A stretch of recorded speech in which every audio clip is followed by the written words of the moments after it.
If we talk about brand equity and we talk about this idea of being influential by being connected and networked, and that's going to be increasingly important perhaps for career prospects and for climbing up the ladder and those kind of things, what would your advice be to individuals now who perhaps feel a bit daunted by the technology and haven't grown up with this? What would you suggest they do to perhaps just help them along in building some of this equity? Where do they start? Because I find people are on Twitter now and they're on Facebook, and let's assume for a moment that most of the people watching this probably are, but probably not utilising it in the way that perhaps they should be.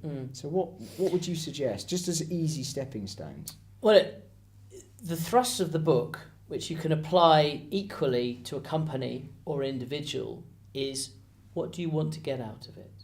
So if you decide you want to use social media, what do you want to use it for? You must have some form of reason. Even if you personally wanted to use Facebook, you will have a understand. You might want to use Facebook so you can look at your friends, but you don't really want to post. You may decide that Facebook is a way to tell all your friends every day what you're doing every hour. So that's still still some form of an objective. Some people will be on LinkedIn, and they're on LinkedIn because they want to grow their personal brand equity within whatever position they've got, whether they're an employee or whether they've got their own consultancy business.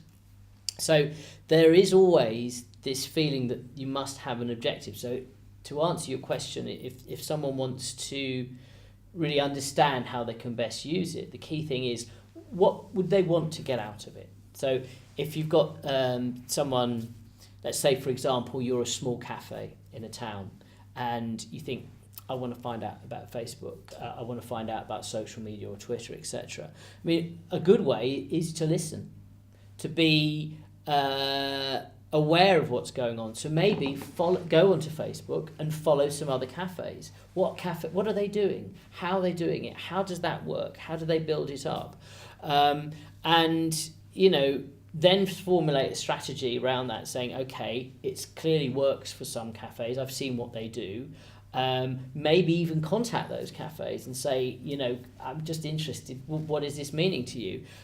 It's the plan, the listen, the analyse. They can then decide that they want to engage. And one of the interesting things we found out when writing the book, speaking to Twitter, was 40% of people on Twitter do not tweet, and they never will tweet.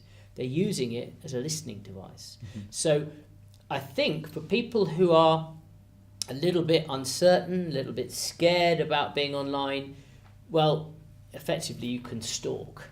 Well, it's not a very nice word, but you're cyber stalking effectively, but it's public. So what you can do is you could go on, look at LinkedIn, look at Facebook pages, maybe like a few pages and see what's going on with them. And just follow, look at YouTube, look at some corporate videos on YouTube.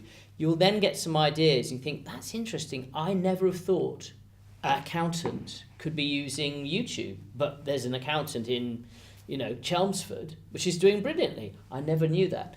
So then you're building up your understanding, you're building up that trust in it, and you think, okay, I now feel ready.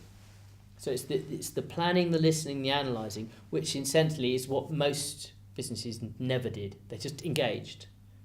And it's like saying, I want to be on stage, and you get on stage and you have no idea what you're going to say. You were so desperate to be on that stage, and then you're standing there in front of an audience, I don't know what to say now. So it's thinking about the whole planning phase is really important.